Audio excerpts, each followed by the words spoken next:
Yes, it is my first visit to Wilton's Music Hall, and the venue is absolutely fantastic. It looks like it could be the scenery for a horror movie almost.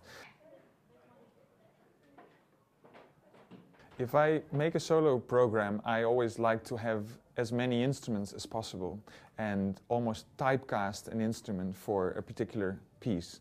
So a concert will be both a musical experience but also an experience of how different instruments react.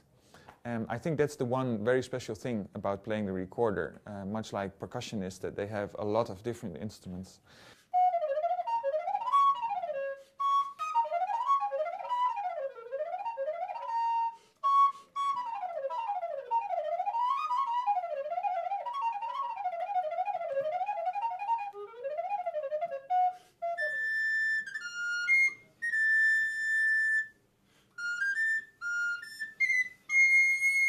So I'll play a recital with music from different ages, starting from Jacob van Eyck up to the modern times, including a world premiere by Finnish composer Tomi Räisänen called Dive.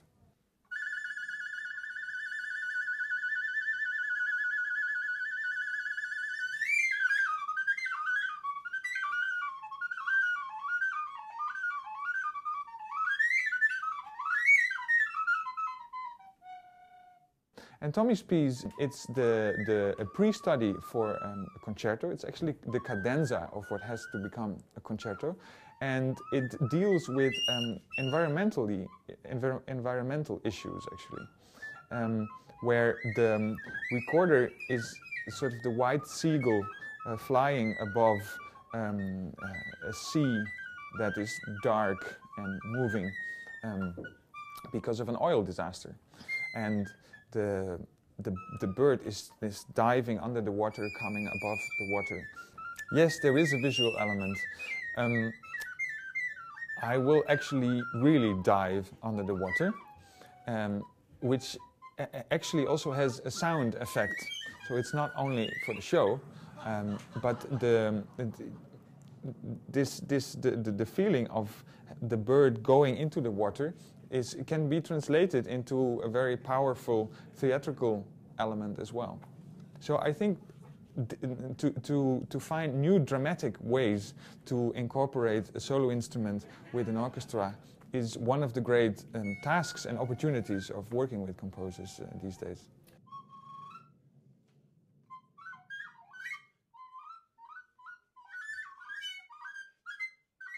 There's a big misunderstanding, and that is that the recorder is a soft instrument. It's actually not a soft instrument.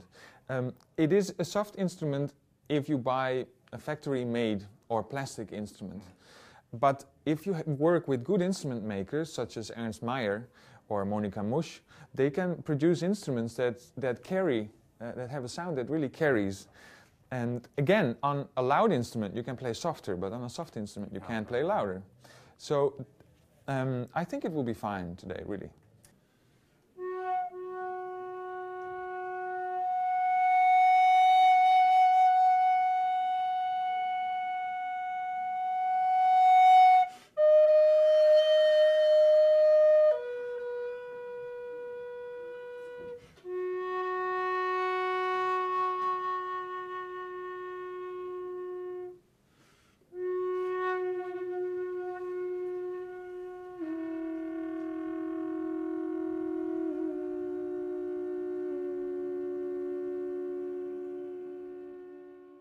Well, as an instrument, the recorder is the most likely candidate for educational purposes. And since almost everybody has a history with it, and people, mostly a negative history though, I think it is very interesting to engage with audiences of all kinds of ages.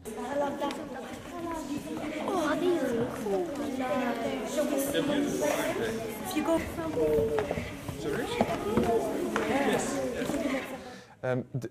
Children have the great advantage that they have a very open mind, and their expectations are very open. In general, I mean, many things in life are new to them anyway. So I think that working with them with sounds that they think a recorder could not produce was an eye-opening experience.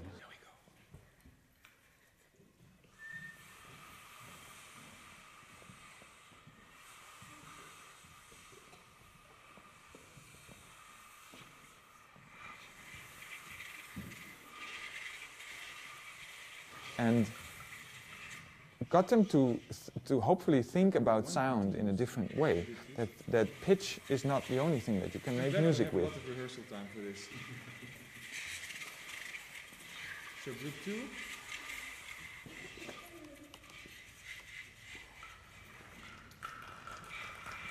And we continue. And the other advantage is that you solve all the tuning problems with 27 8-year-olds.